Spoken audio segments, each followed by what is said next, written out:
সময় চোখের পলকে চলে যায়। ঠেলার মধ্যে থাকা শীতকালের নতুন আলুও শেষ হয়ে যাচ্ছে, পুরানো আলু আবার ঠেলা ভর্তি করে আনা হচ্ছে। আসলে পরিবর্তন হতে এক সেকেন্ডও লাগে না।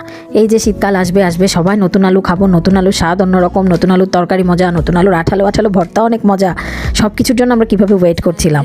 দেখতে দেখতে শীতকাল এসে চলেও যাচ্ছে, নতুন আলুও চলে যাচ্ছে, পুরানো আলু আবার আগের জায়গায় ঠেলাতে দখল করে নিয়েছে। ওদিকে আবার রমজান আসবে দেখে মার্কেটে মার্কেটে লাইটিংস, সব কিছুই আসলে কেমন জানি চোখের পলকে বদলে যায়।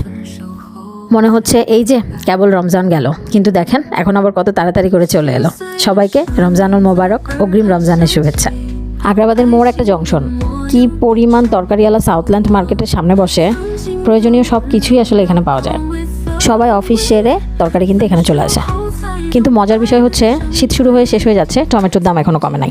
ওই যে 10 টাকা কেজি দরে টমেটো বিক্রি করে, এত ঝাঁকা ভর্তি করে সবাই টমেটো কিনে সস বানায় স্টক করে রেখে দেয়, ওটা এবার এখনও করতে পারিনি। আমার মতো কে কে পারেননি কমেন্ট করে জানাবেন। আজকে তাহলে চলে যাচ্ছি, আল্লাহ হাফেজ।